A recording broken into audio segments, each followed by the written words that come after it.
we left off with example 6, and so here we're going to find one-sided and two-sided limits. So we're going to do it graphically. We're going to solve graphically using the figure 10.14 that you see there. So in part A, it says we want to find the limit as x approaches 3 from the left of the greatest integer function. All right, so that's A.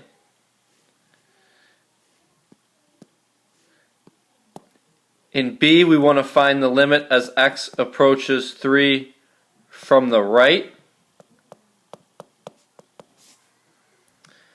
And C, the limit as x approaches 3.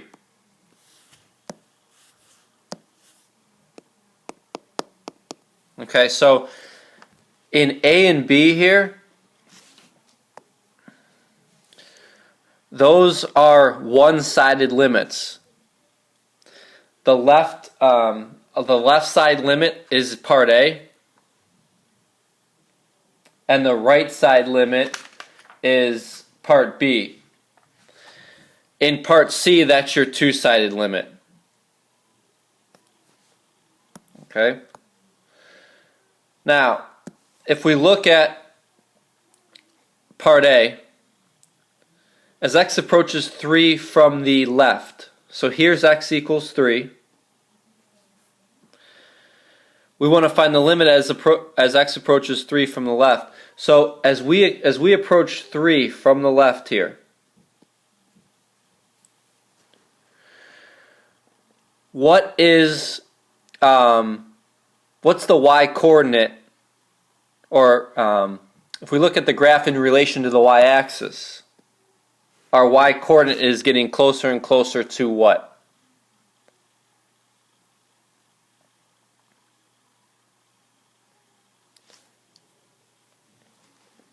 Anybody?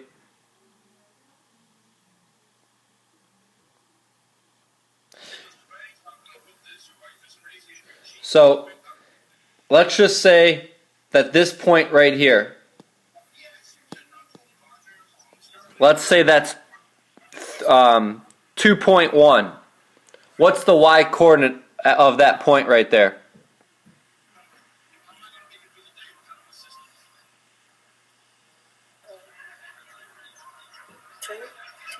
The y-coordinate would be 2, right?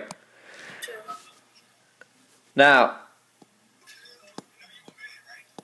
this point right there, let's say it's 2.5. What's the y-coordinate? 2. Yep. 2. This point right here. No, not. Let's say that's 2.9. What's the y-coordinate? 2. 2. So, as x approaches 3 from the left, our y-coordinate is 2. You're right. Now let's do the same thing for part B. So that's your limit. Our limit's 2 there. For part B, the limit as x approaches 3 from the right. So here's x equals 3. Here's the graph as it approaches from the right.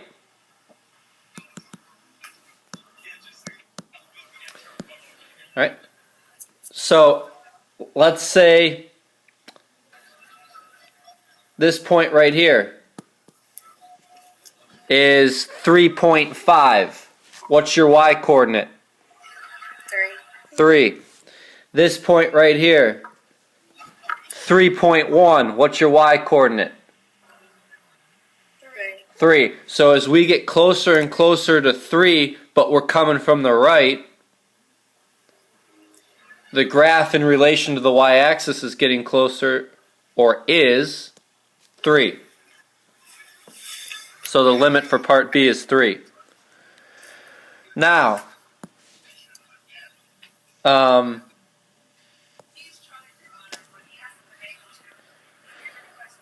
The left-hand limit is 2. The right-hand limit is 3.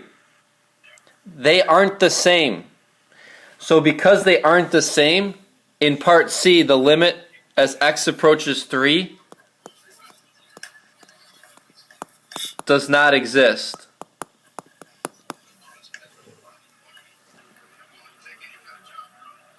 Okay? So this is a two-sided limit. It only exists if the left hand and the right hand ones would be the same.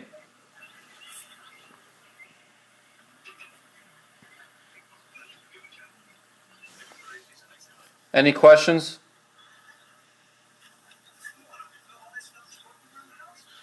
I think you guys just make sure you have your microphone muted when you're not talking.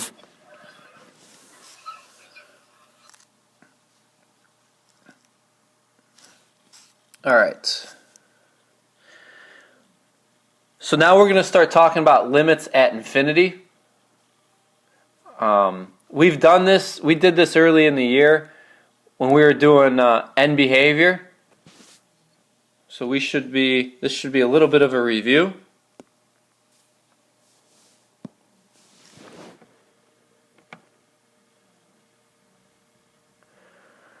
So in example 7,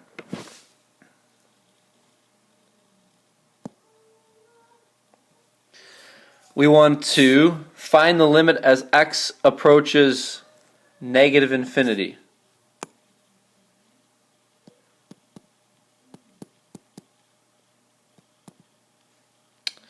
Of f of x, and our function is sine of x over x. And then we want to find the limit as x approaches positive infinity.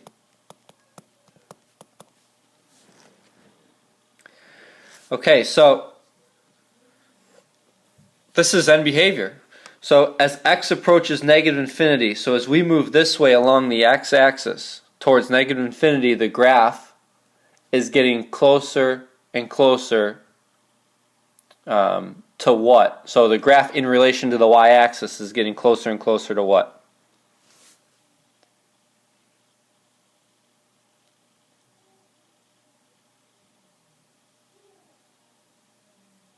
Anyone? Is it 0? Yes, it's 0. And then as x approaches positive infinity, so as we move along the x-axis towards positive infinity, the graph in relation to the y-axis is getting closer and closer to 0. 0. Good. All right. Now in number 9, we want to find the limit as x approaches 2 of 1 over, and that should be x minus 2 squared. So you want to put a minus in between the x and the 2. Okay, so again, we're going to use our graph. We're going to evaluate this using a graph that you see there. So this is a two-sided, so we got to find our left hand and right hand limits. So as x approaches 2 from the left,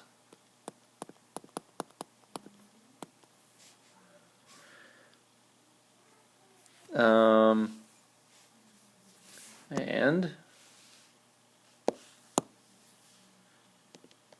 oops.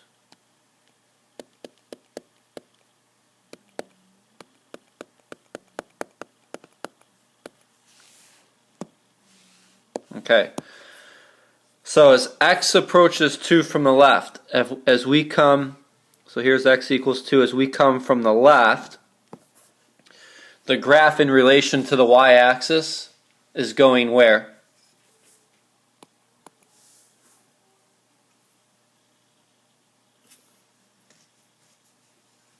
Positive infinity.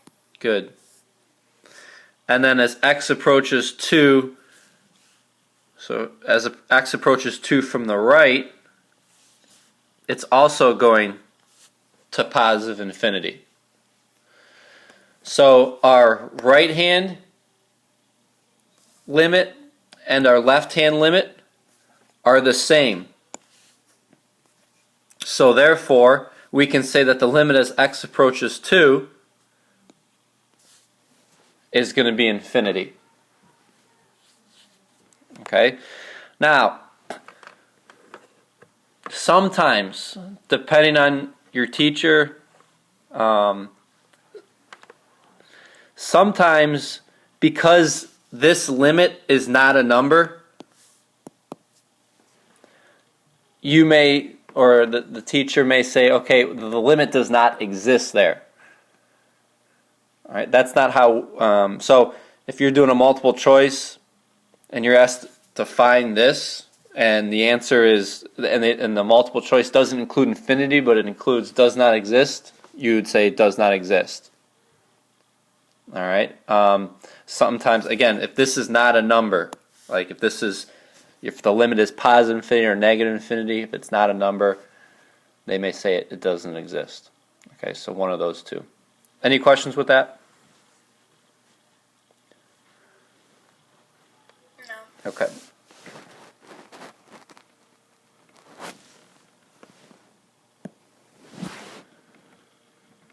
And then finally, number 10.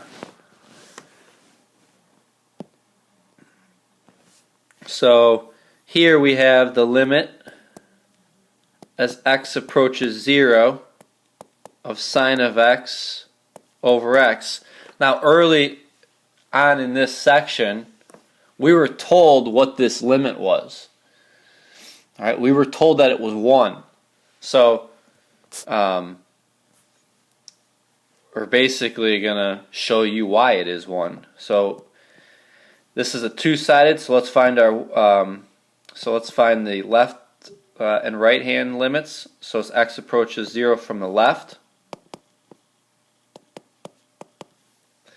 and the limit as x approaches 0 from the right.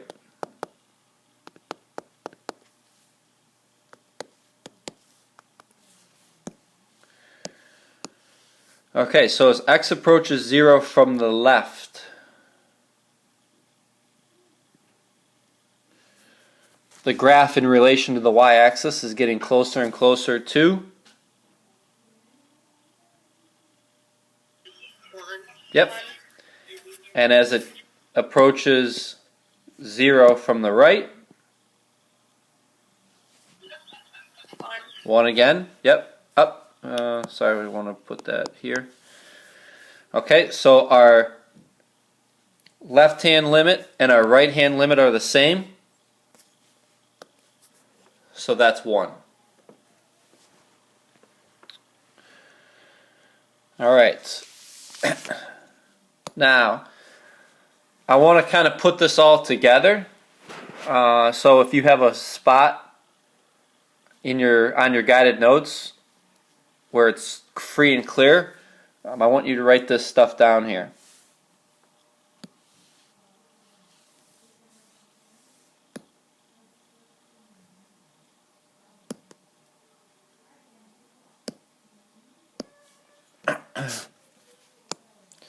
Okay, so this is going to kind of review everything. There are 3 ways in which you're going to evaluate a limit.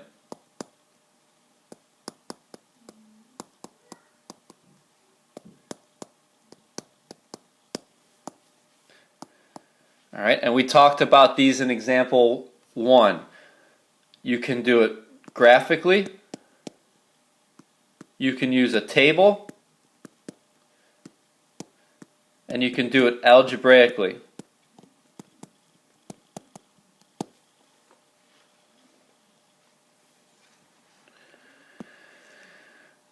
Doing it graphically and using a table, those are good, but they approximate. So most of the time, it'll work. But since it's an approximation, algebraically is the way to go. That's what you need to start with. to try and do it algebraically. All right, for instance, you know, if we're looking at a limit and we're using a graph or table, let's say that the the limit. Let's just say this. Let's do an example.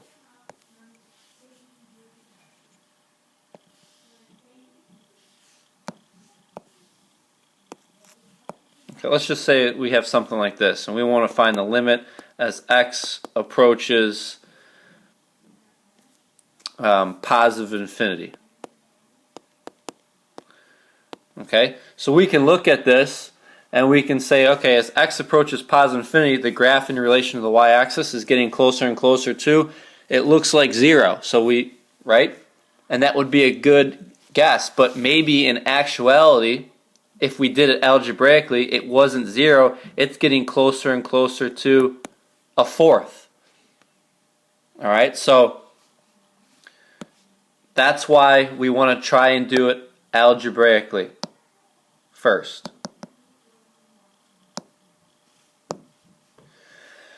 Alright, next. Alright, so we're going to start algebraically, so calculating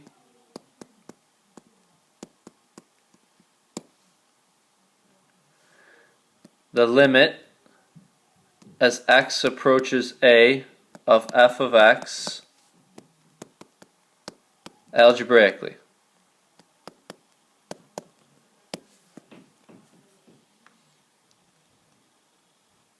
The first thing you're going to do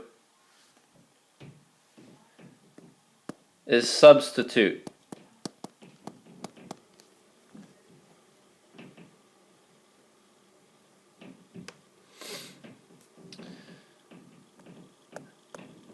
And find f of a.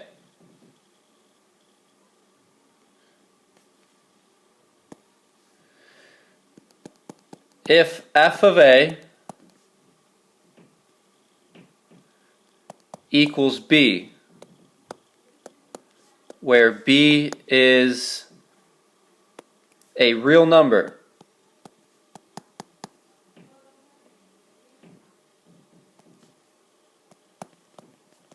you're done.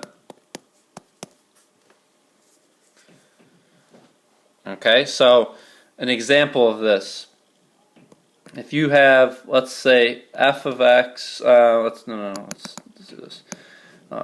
Let's just say we have the limit as x approaches 2 of x squared plus 1. First thing to do, substitute. So you're going to get 2 squared plus 1, so that's going to be 5. This 5 is a number, your b is a number, therefore you're done, 5 is your limit there.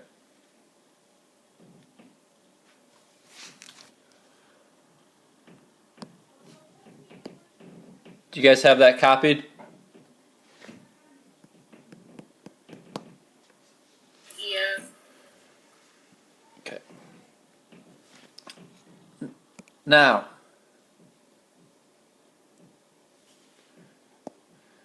when you substitute and your f of a equals b over 0,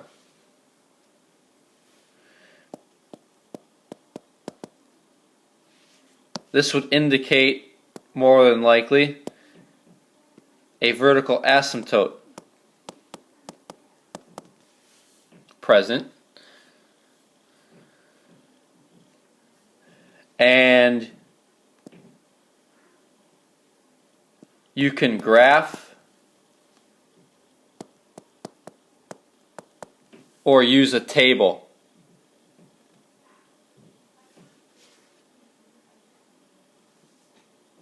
in order to evaluate it. So the limit, an example of this, the limit as x approaches 1 of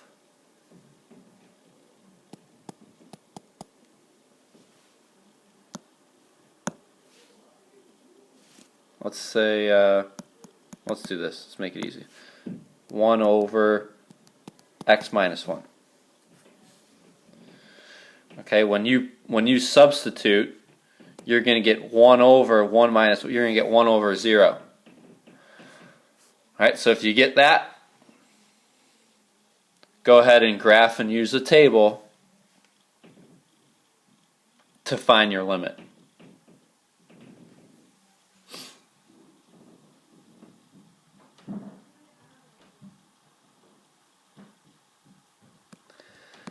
And then the last one,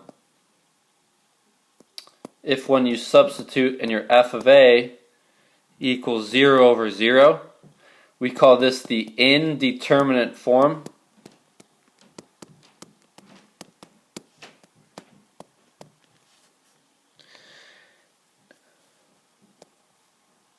And you're going to try and rewrite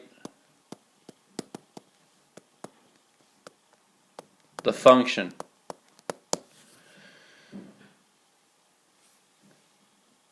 And you're going to do that by looking, you can look to factor, use conjugates,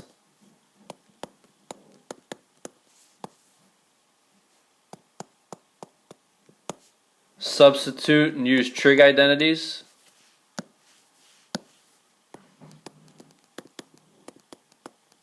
okay? So if you get 0 over 0 when you substitute in, look to rewrite.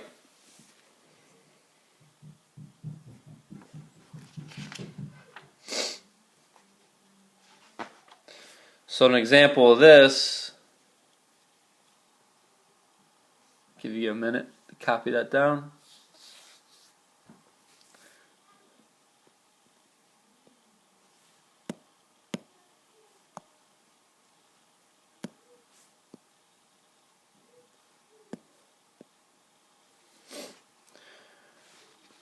Alright, so an example of this would be the limit as x approaches 2. Now let's do x squared minus 4 over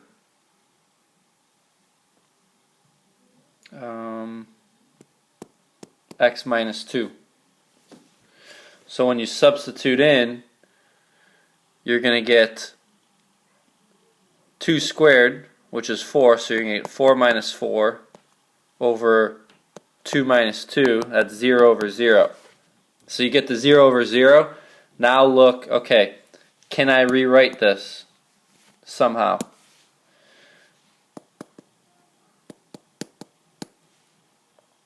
The top is a difference of squares, so I can rewrite that as x plus 2, x minus 2, all over x minus 2. Notice the x minus 2's would cancel.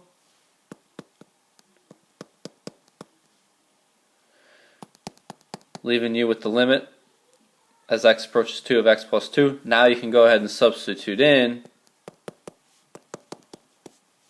and you get 4 as your limit. Alright, so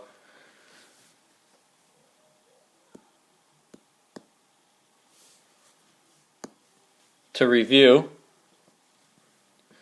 3 ways to evaluate a limit: graphically, using a table, algebraically.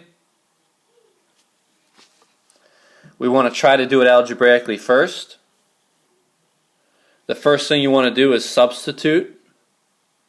If you get a number when you substitute, you're done. That's usually your limit. If when you substitute you get a number over 0, use a graph and a table, or a graph or a table to find your limit, because usually you're dealing with a vertical asymptote. And then finally, when you substitute, you get 0 over 0. This is the indeterminate form. You want to try and rewrite the function. And then a couple strategies: look to factor, multiply by a conjugate if you're dealing with roots. See if you can substitute in a trig identity. All right. So that's a wrap on 10.3.